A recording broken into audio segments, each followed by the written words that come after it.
Hello students, in the previous class we discussed about carbohydrates, biological significance, classification of carbohydrates, monosaccharides and the isomerism exhibited by monosaccharides. Okay.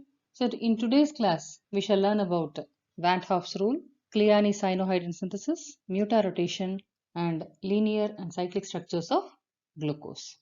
Coming to the point, what is Van Hoff rule? So, number of possible isomers of any given compound that is chiefly dependent on the number of asymmetric carbon atoms. Okay. So, according to this Van Hoff rule, the total number of stereoisomers of a compound, provided that compound should not contain any internal planes of symmetry. In that case, the total stereoisomers of that compound will be equal to 2 power n. Okay. Here, the superscript n represents the number of asymmetric carbon atoms present in the molecule. So, ஒரு compoundல internal planes of symmetry எதுவும் இல்லாம இருக்கும்போது, அப்ப அந்த compoundல இருந்து எவ்வளவு possible stereoisomers வந்து வரலாம் அப்படிங்கிறத நம்ம இந்த 2 power n அப்படிங்கிற formula வச்சு calculate பண்ணலாம். Here, n represents the number of asymmetric carbon atoms present in that molecule. Coming to Kleane-Sinohydrin synthesis. Method for the synthesis of monosaccharides. Okay. And it was proposed by Heinrich Kleane in 1886. In the method மூலமா நம்ம என்ன பண்ணலாம்? The chain length of a carbohydrate can be increased. Now we are taking the example of a D-glyceraldehyde. Okay. The D-glyceraldehyde using this Kleane synthesis, we are going to produce two tetroses, D-erythrose and D-threose. So what happened here? Glyceraldehyde is 3 carbon, erythrose and threose 4 carbon. So here the chain length of a carbohydrate has been increased. Okay. So this is the purpose of Kleane-Sinohydrin synthesis. So in the Kleane-Sinohydrin synthesis involves 4 steps. A first step, addition of HCN. Okay. First step is the addition of HCN to the carbonyl group of aldehydes or ketones. Carbonyl group means CHO group in the case of aldehyde and C double bond O group in the case of ketones. So, we are adding hydrogen cyanide to the carbonyl group of aldehydes or ketones. What will be resulting? We are getting cyanohydrin. Okay, the carbonyl group of aldehydes or ketones present in the carbohydrates that react with hydrogen cyanide to form cyanohydrin. So, இந்த reaction மூலமா என்ன ஆகுதுன்னு பார்த்தீங்கன்னா ஒரு new asymmetric carbon atom வந்து produce ஆகுது. ஓகேவா? So இந்த cyanohydrin formationனால ஒரு new asymmetric carbon atom form ஆகுது. அதனால we are getting two compounds. Okay, நம்ம we are starting with one compound. Due to this addition of hydrogen cyanide, cyanohydrin will be formed. The cyanohydrin formationனால என்ன ஆகுதுன்னு உங்களுக்கு ஒரு புது asymmetric carbon வந்து produce ஆகுது. அதனால we are getting two compounds differing in conformation.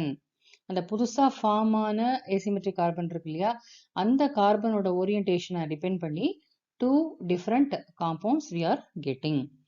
அடுத்து செகண்ட் ஸ்டெப் வந்து இந்த சைனோஹைட்ரின்ஸ் வந்து ஹைட்ரலைஸ் ஆகி கார்பாக்சிலிக் ஆசிட்ஸை ப்ரொடியூஸ் பண்ணுது. Here we are taking glyceraldehyde, D-glyceraldehyde or D-glycerose.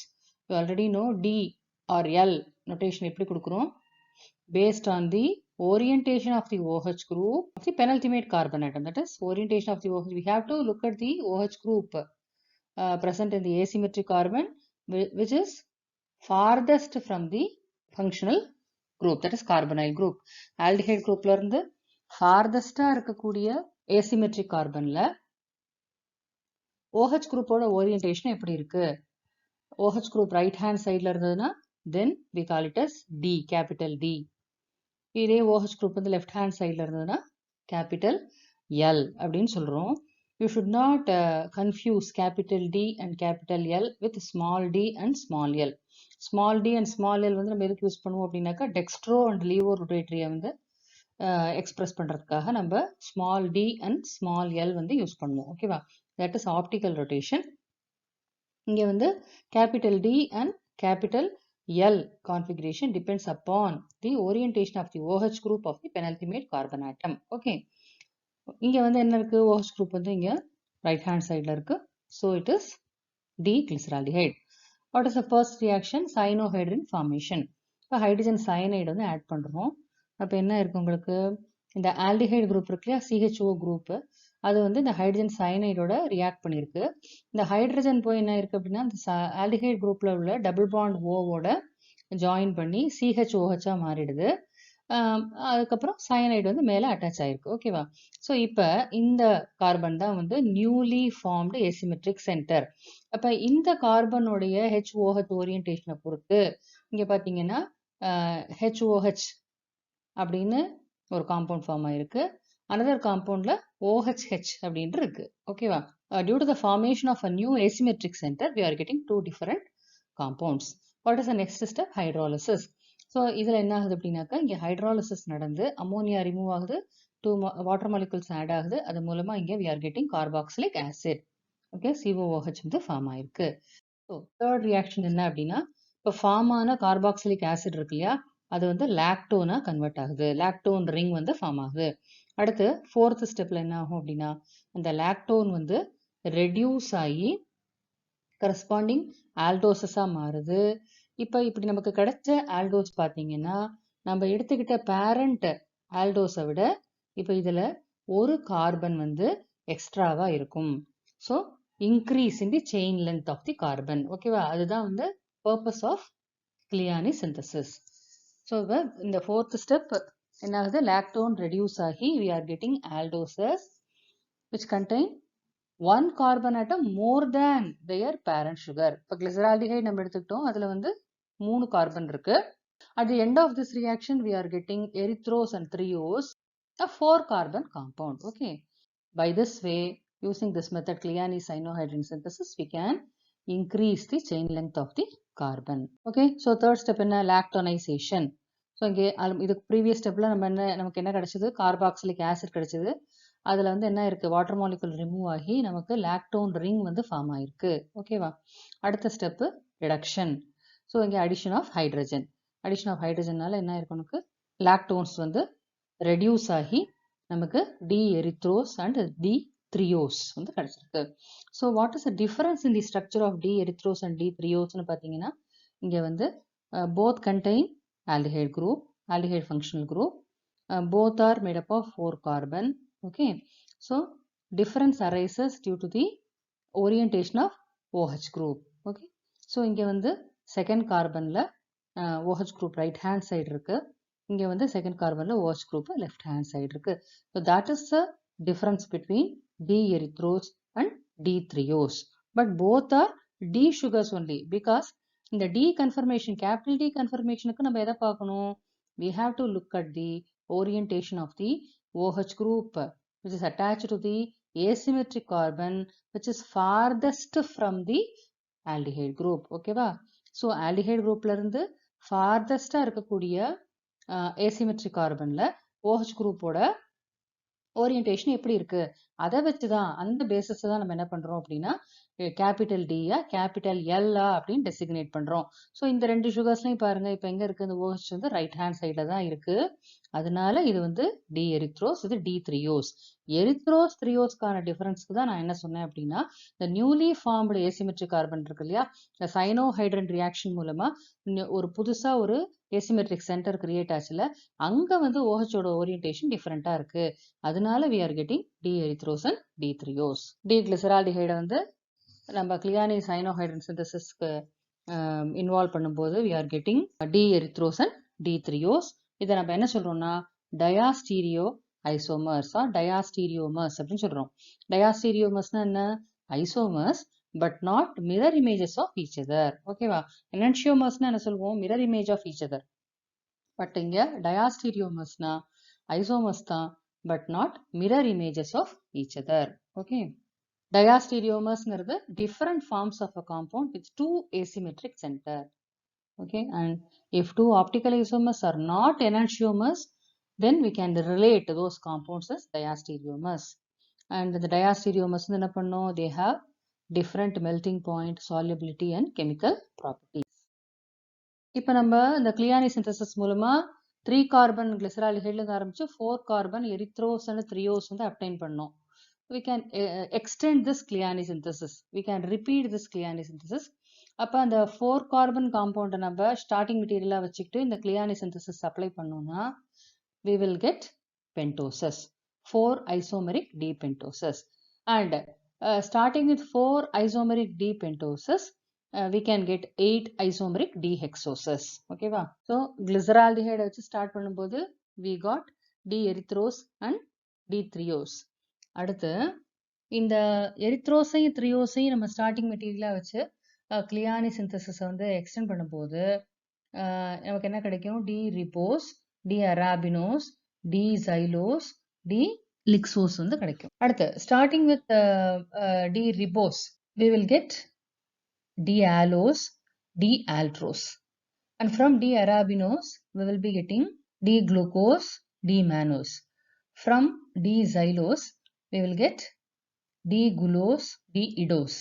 And from Lixose we will get D galactose and D talose. Okay va? So in the by this method we can increase the chain length of the carbon. Okay, carbon chain length வந்து இந்த மாதிரி increase பண்ண 3 கார்பன்ல இருந்து நமக்கு 4 carbon ஆக்கினோம், 4 carbon வந்து 5 carbon, 5 carbon வந்து 6 carbon. அடுத்தது next topic is mutarotation. So இப்போ monosaccharide வந்து when we dissolve it in water, initially அதுக்கு வந்து optical rotatory power ஒரு வேல்யூ இருக்கும். கிராஜுவலா என்ன ஆகும் அப்படின்னா there will be change in its optical rotation. அப்புறம் என்ன பண்ணும் அப்படின்னா it attains a constant value. For example, இப்போ ஒரு freshly prepared alpha D glucose solution அதுல பாத்தீங்கன்னா அதுக்கான specific rotation வந்து initially எவ்வளவு இருக்கு? plus 112.2 degrees இருக்கு. So a freshly prepared aqueous solution of alpha D glucose, it has a specific rotation of plus 112.2 degree. A plus அப்படிங்கிறது என்னது? Dextro rotation. Okay. So when you allow the solution to stand for some time, what happens?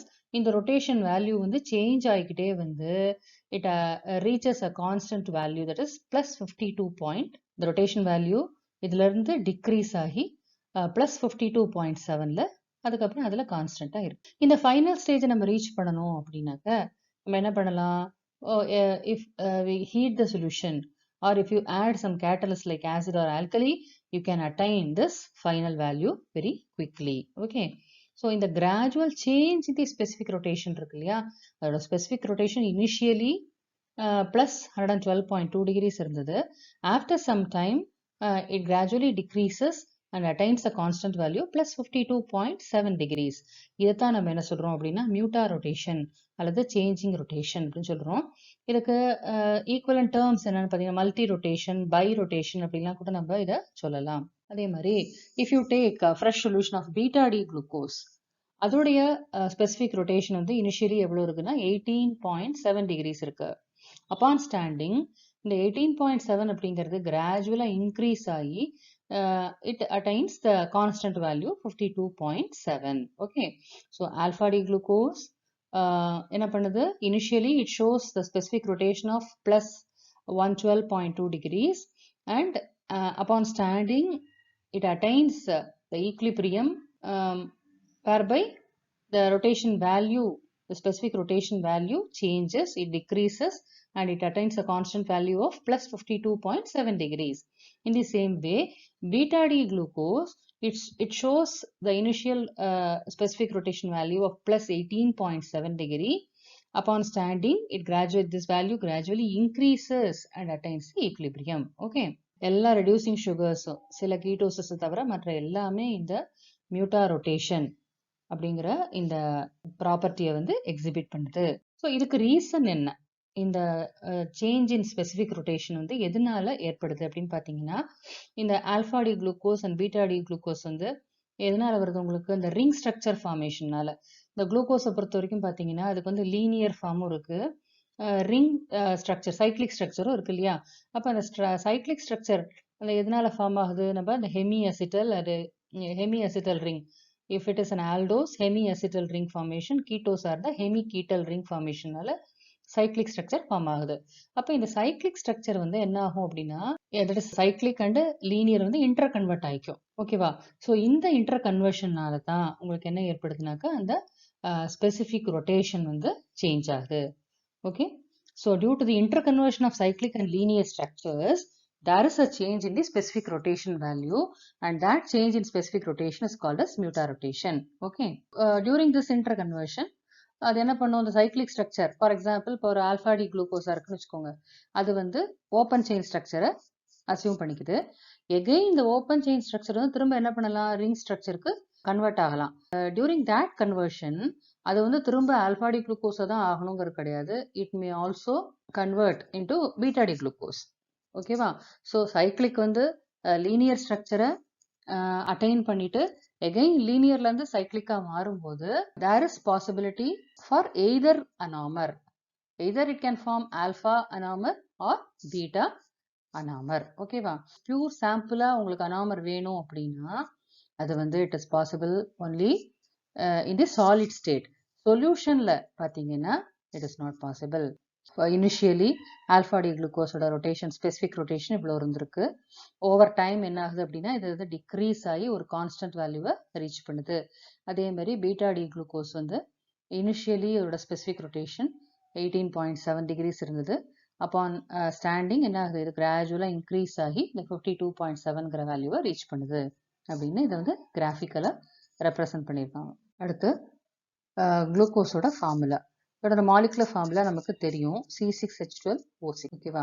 அடுத்து இதை வந்து Fittig பேயரோட confirmation, Fittig பேயரோட formula அப்படி எழுதினோம் அப்படின்னா இந்த formula அப்படி நம்ம என்ன லேர்ன் பண்ணலாம் அப்படின்னா, குளுக்கோஸ்ல ஒரு ஆல்டிஹைட் குரூப் இருக்கு, அடுத்து 4 செகண்டரி ஆல்கஹாலிக் CHOH அப்படிங்கிற 4 செகண்டரி ஆல்கஹாலிக் குரூப் இருக்கு, அண்ட் 1 பிரைமரி ஆல்கஹாலிக் குரூப் அப்படி இருக்கு. இது இந்த இன்ஃபர்மேஷன் தான் we can get it from Fittig Bayer formula. நிறைய இன்ஃபர்மேஷன் இதுல இருந்து கிடைக்கல. அடுத்து என்ன பண்றோம் அப்படின்னா அதோட அட்வான்ஸ்டு ஃபார்முலா வந்து ஃபிஷர் ப்ரொஜெக்ஷன் ஃபார்முலா. இந்த ஃபிஷர் ப்ரொஜெக்ஷன் ஃபார்முலா பார்த்தீங்கன்னா இங்கே இந்த 4 CHOH குரூப்ஸ் வந்து இன்னும் டீட்டெயில்டா இங்கே எக்ஸ்பிளைன் பண்ணியிருக்காங்க. ஓகேவா? அப்போ ஃபிஷர் ப்ரொஜெக்ஷன் வந்து நீங்க என்ன இன்ஃபர்மேஷன் எடுத்துக்கலாம், again aldehyde group, that is the first carbon, and the last carbon வந்து என்னது CH2OH primary alcoholic group. அப்புறம் மிடில் வந்து 4 செகண்டரி ஆல்கஹாலிக் குரூப் இருக்கு, அதுல செகண்ட் கார்பன்ல HOH கன்ஃபர்மேஷன், ஃபோர்த் கார்பன்லயும் HOH, ஃபிஃப்த் கார்பன்ல HOH, தேர்ட் கார்பன்ல மட்டும் OHHங்கிற கன்ஃபர்மேஷன்ல இருக்கு அப்படிங்கறத நம்ம புரிஞ்சுக்கலாம். ஓகேவா? ஸோ இங்க 4 ஏசிமெட்ரிக் கார்பன் இருக்கு. இந்த மிடில் இருக்கக்கூடிய 4 கார்பனுமே asymmetric carbon. You already know what is an asymmetric carbon. When a carbon is surrounded by 4 different groups, அந்த கார்பன் நம்ம என்ன சொல்றோம் அப்படின்னா asymmetric carbon சொல்றோம். Here we have 4 asymmetric carbons in the case of glucose.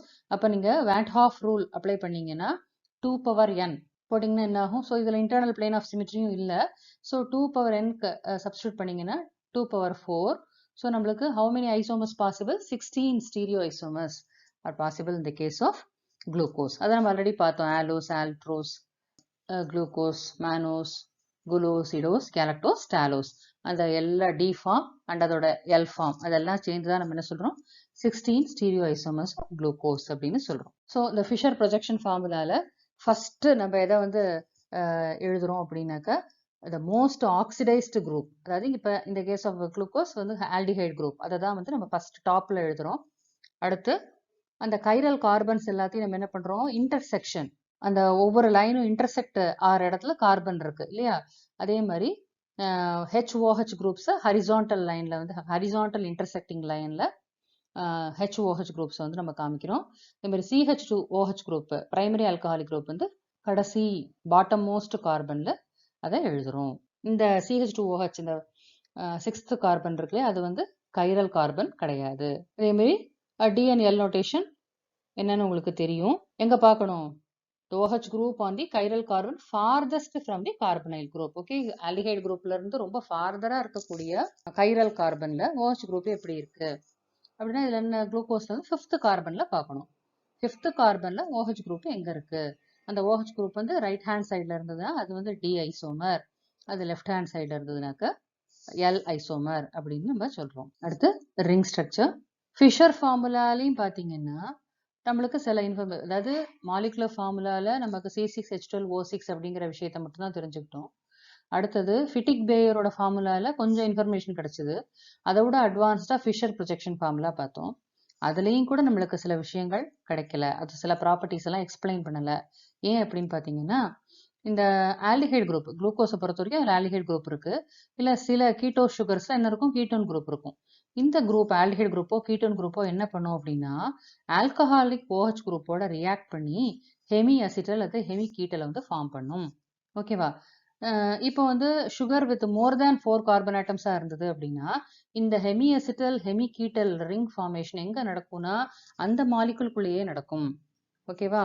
ஒரு மாலிகுலுக்கும் இன்னொரு மாலிகுலுக்கும் நடுவில் நடக்கல. இப்போ வந்து குளுக்கோஸை பொறுத்த வரைக்கும் number of carbon atoms greater than 4 இல்லையா? குளுக்கோஸ்ல 6 கார்பன்ஸ் இருக்கு. அப்போ for larger sugars this reaction hemiacetal formation or hemiketal formation வந்து it happens within the same molecule. Same மாலிகுல்லே ஃபார்ம் the reaction நடந்து ஒரு ரிங் ஸ்ட்ரக்சரை வந்து அசியூம் பண்ணுது. ஓகேவா? ஸோ ஆல்டிஹைடு வந்து ஆல்கஹாலிக் குரூப்போட சேரும்போது என்ன ஆகுது, உங்களுக்கு இந்த டபுள் பாண்ட் ஓ வந்து பிரேக் ஆகுது. பிரேக் ஆகி நமக்கு we are getting hemi acetal. in the same way கீட்டோனோடையும் ஆல்கஹால் ரியாக்ட் பண்ணும்போது we are getting hemi ketal. So இந்த hemi acetal hemi ketal ring formation வந்து it is not explain properly in Fischer projection formula. அதனால நம்ம அடுத்த formula பார்க்குறோம், ஹார்வர்த் projection formula. ஓகேவா? இது வந்து linear structure open chain form, that is Fischer projection formula. இதில் தான் இங்கே என்ன பண்ணுறாங்க, இந்த ஹெமி அசிட்டல் ஃபார்மேஷன் வந்து இங்கே ரெப்ரசென்ட் பண்ணியிருக்காங்க பாருங்க. இந்த ஆல்டிஹைடு குரூப் இருக்கு இல்லையா, குளுக்கோஸ் இருக்கக்கூடிய ஆல்டிஹைடு குரூப் 5th கார்பன்ல இருக்கக்கூடிய OH group, alcoholic OH group, அதோட ரியாக்ட் பண்ணி என்ன பண்ணுது அப்படின்னாக்க ஒரு ரிங் ஸ்ட்ரக்சரை ஃபார்ம் பண்ணுது. In this case of glucose it is hemiacetal ring formation. ஓகேவா? இதை அப்படியே நம்ம கன்வெர்ட் பண்ணி எழுதும்போது we are getting this Haworth projection formula. So இப்போ இந்த ஹெமி அசிட்டல் ஃபார்மேஷன் நடக்கிறதுனால எகைன் உங்களுக்கு என்ன ஆகும் அப்படின்னாக்க இன்னும் ஒரு ஏசிமெட்ரிக் கார்பன் வந்து ஃபார்ம் ஆகும். ஆல்ரெடி 4 ஏசிமெட்ரிக் கார்பன்ஸ் இருக்கு. இதில் வந்து பார்த்தீங்கன்னா இப்போ நியூ ஏசிமெட்ரிக் சென்டர் ஃபார்ம் ஆகுறதுனால இந்த ஃபர்ஸ்ட் கார்பனில் OH குரூப்போடைய ஓரியன்டேஷன் எப்படி இருக்கு, அது வந்து ரைட் ஹேண்ட் சைடில் இருந்தது அப்படின்னாக்க அதை வந்து நம்ம என்ன சொல்கிறோம் அப்படின்னா, ரைட் ஹேண்ட் சைடில் இருந்ததுன்னா ஆல்ஃபா குளுக்கோஸ்ன்னு சொல்கிறோம், பட் லெஃப்ட் ஹேண்ட் சைடில் இருந்ததுன்னா பீட்டா ஃபார்ம் அப்படின்னு சொல்கிறோம். ஓகே, ஸோ அதை தான் அனாமர்ஸ் அப்படின்னு சொல்கிறோம். இந்த கார்பனைல் கார்பனில் அந்த OH group due to the cyclization reaction அங்கே நியூவாக ஃபார்ம் ஆன அந்த ஏசிமெட்ரிக் சென்டரில் OH குரூப்போட ஓரியன்டேஷன் எப்படி இருக்குன்னு பார்க்குறோம். அது ரைட் ஹேண்ட் சைடு இருந்ததுன்னா அது ஆல்ஃபா, லெஃப்ட் ஹேண்ட் சைடு இருந்ததுன்னா பீட்டா. அதையே நம்ம வந்து ஹார்வர்த் ப்ரொஜெக்ஷனில் எழுதும்போது அந்த OH குரூப் வந்து டவுன் சைடு இருந்ததுன்னா, டவுன்வர்ட்ஸாக இருந்ததுன்னா அது வந்து ஆல்ஃபா, அப்வர்டாக இருந்ததுன்னா பீட்டா. ஸோ இப்போ இந்த ஃபிஷர் ஸ்ட்ரக்சரை வந்து எப்படி நம்ம அந்த ரிங் ஸ்ட்ரக்சருக்கு மாற்றுறோம், என்ன பண்ணியிருக்கோம், இந்த ஃபிஷர் ப்ரொஜெக்ஷனை வந்து அப்படியே என்ன பண்ணுறீங்க, கிளாக் வைஸில் ஒரு 90 டிகிரிஸ்க்கு டேர்ன் பண்ணியிருக்கீங்க. அதை அப்படியே இப்படி டேர்ன் பண்ணி இப்படி எழுதியிருக்கோம். அடுத்தது என்ன பண்ணியிருக்கோம், அதை அப்படியே ஃபோல்டு பண்ணியிருக்கோம். ஃபோல்டு பண்ணி என்ன பண்ணிடுறோம், இது வந்து first carbon, second carbon, third carbon, fourth carbon, 5th carbon, 6th carbon மேலே போயிடணும். போய்தா 6th கார்பன் எங்கே போட்டீங்க அப்படின்னா உங்களுக்கு என்ன ஆகும்னா அந்த 6 மெம்பர்டு கூட 7 மெம்பர்டு ரிங் போகும். அது இங்கே பாசிபிள் கிடையாது. 6th கார்பன் இங்கே போட்டுட்டு இந்த ரியாக்ஷன் எங்கே நடக்குதுன்னா 5th கார்பனில் தான் நடக்குது. 5th கார்பனில் உள்ள OH குரூப்புக்கும் இந்த ஆல்டிஹைடு குரூப்புக்கும் நடுவில் தான் ரியாக்ஷன் நடக்குது.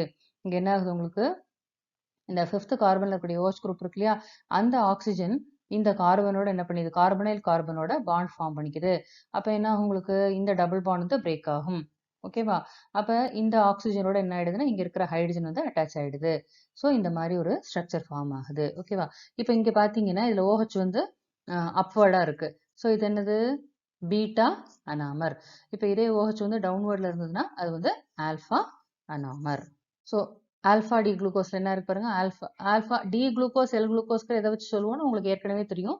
5th கார்பன்ல இருக்கக்கூடிய OH உடைய பொசிஷனை வச்சு டி ஆர் எல் வந்து நம்ம அசைன் பண்ணுறோம். இப்போ நம்ம இந்த ஸ்ட்ரக்சர் எதை வச்சு டிஃபரன்ஷியேட் பண்ணியிருக்கோம்னா அனாமரிக் கார்பனை வச்சு டிஃபரன்ஷியேட் பண்ணியிருக்கோம். Alpha and beta forms. ஆல்ஃபா எதை வச்சு சொல்கிறோம், ஃபர்ஸ்ட் கார்பனில் OH குரூப் வந்து கீழே இருந்ததுன்னா அந்த சைக்ளிக் ஸ்ட்ரக்சரில் அப்போ அது வந்து ஆல்ஃபா, அது OH வந்து மேலே இருந்ததுன்னா beta. Okay, below the ring OH இருந்ததுன்னா alpha anomer, above the ring OH இருந்ததுன்னா பீட்டா அனாமர். ஸோ இந்த கார்போ ரெடியூசிங் சுகர்ஸ் இருக்கு இல்லையா, இதில் இந்த அனாமரிக் கார்பன் இருக்கு. அந்த அனாமரிக் கார்பன் என்ன பண்ணுது, அதுவும் ஒரு கைரல் சென்டரை ஆக்ட் பண்ணுதுன்னு பார்த்தோம். அதான் அந்த சைக்ளைசேஷனுக்கு ரெஸ்பான்சிபிளாக இருக்கு. இந்த சைக்ளைசேஷன் ஆகும்போது அது வந்து இந்த கார்போஹைட்ரேட்ஸ் என்ன பண்ணலாம், ஒன்று பிரானோஸா ஃபார்ம் ஆகலாம் அல்லது ஃபியூரனோஸா ஃபார்ம் ஆகலாம். பிரானோஸ்னா என்ன? இந்த 6 மெம்பர்டு பிரான் ரிங்கை வந்து அசியூம் பண்ணுச்சுன்னா, அந்த ஸ்ட்ரக்சர் எடுத்துக்கிச்சுன்னா பிரானோஸ்னு சொல்றோம். ஃபியூரனோஸ்னா 5 மெம்பர்டு ஃபியூரன் ரிங் எடுத்துக்கிச்சுன்னா அது வந்து ஃபியூரனோஸ் அப்படின்னு சொல்றோம். இப்போ ஃபார் எக்ஸாம்பிள் இப்போ குளுக்கோஸை பார்த்தீங்கன்னா ஆல்ஃபா டி குளுக்கோபிரனோஸ். அதுவே பீட்டா அனாமரா இருந்ததுன்னா பீட்டா டி குளுக்கோபிரனோஸ். இந்த கேஸ் ஆஃப் ஃப்ரக்டோஸ் பார்த்தீங்கன்னா அது வந்து இன்ஸ்டெட் ஆஃப் பிரானோஸ் ஸ்ட்ரக்சர் அது வந்து என்ன பண்ணுது ஃபியூரனோஸ் ரிங் ஸ்ட்ரக்சர் எடுத்துக்குது. ஃபியூரன் ரிங் ஸ்ட்ரக்சர் எடுத்துக்குது. Alpha D ஃப்ரக்டோ ஃபியூரனோஸ், beta D ஃப்ரக்டோ ஃபியூரனோஸ். So இதை வந்து சம்மரைஸ் பண்ணியிருக்கோம். இந்த சுகர்ஸ் வந்து என்ன பண்ணுது அப்படின்னாக்கா சைக்ளிக் ஸ்ட்ரக்சருக்கும் ஓப்பன் செயின் ஸ்ட்ரக்சருக்கும் நடுவில் ஒரு ஈக்லிபிரியத்தில் இருக்குது அப்படின்னு சொல்லியிருக்கோம். அதனால உங்களுக்கு இந்த ஹெமி அசிட்டல் அல்லது ஹெமி கீட்டல் பாண்ட் ஃபார்மேஷனால உங்களுக்கு என்ன ஆகுது அப்படின்னா ரிங் ஸ்ட்ரக்சர் வந்து ஃபார்ம் ஆகுது.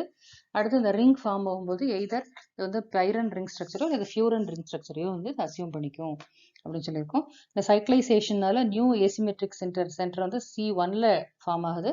அதனால நமக்கு 2 நியூ ஐசோமர்ஸ் ஃபார்ம் ஆகுது, ஆல்ஃபா அண்ட் பீட்டா அனாமர்ஸ் அப்படின்னு சொல்றோம். அடுத்து போட் ஆர் சேர் கன்ஃபர்மேஷன். இதுல வந்து ஒன்றும் டிஃபரன்ஸ், அதாவது இப்போ நம்ம ஆல்ரெடி பைரன் ரிங் ஸ்ட்ரக்சர்ல இருக்குன்னு சொன்னோம் இல்லையா, அது வந்து அந்த ரிங்கே வந்து கொஞ்சம் ட்விஸ்ட் ஆயிட்டு ஆல்டர்னேட்டிவ் கன்ஃபர்மேஷன்ஸையும் அசியூம் பண்ணிக்கலாம்.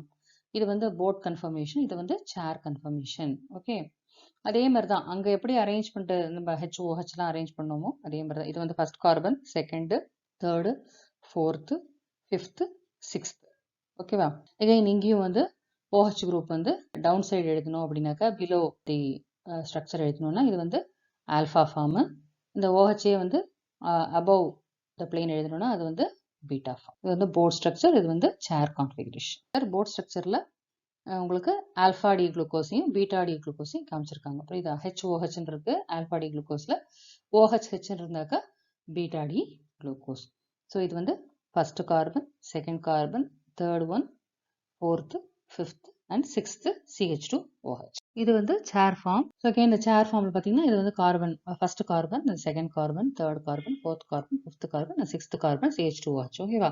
இந்த ஃபர்ஸ்ட் கார்பனில் இதை ஆக்சியல்ல வந்து OH இருந்ததுன்னா இதை வந்து ஈக்குவட்டோரியல் பாண்டுன்னு சொல்றோம், இது வந்து ஆக்சியல் பாண்டுன்னு சொல்றோம். ஆக்சியல்ல OH இருந்ததுன்னா, அதாவது OH வந்து டவுன்வர்ட்ஸாக ஃபேஸ் பண்ணியிருந்ததுன்னா இது வந்து என்ன ஃபார்ம்? Alpha form. OH வந்து அப்வர்ட் இருந்ததுன்னா அது வந்து பீட்டா ஃபார்ம். ஓகே, ஸோ இன்னைக்கு கிளாஸ்ல நம்ம என்னென்ன டிஸ்கஸ் பண்ணோம்? வேன் ஹாப் ரூல்னா என்ன பார்த்தோம்? கிளியானி சிந்தசிஸ்னா என்னன்னு பார்த்தோம்? By using Kiliani synthesis how can we increase the chain length of the carbon பார்த்தோம். அடுத்தது we discussed about muta rotation, change in specific rotation of optically active compounds, அது எப்படி நடக்குது, ஹவு இட் இஸ் பாசிபிள்ங்கிறத பார்த்தோம். Then we discussed about the ஃபிட்டிக் வேயட் formula for glucose and also Fischer projection and Haworth projection formula and also boat and chair conformers பற்றி இன்னைக்கு பார்த்தோம். In the subsequent classes, we discuss about the remaining portions, disaccharides, polysaccharides, etc. Thank you.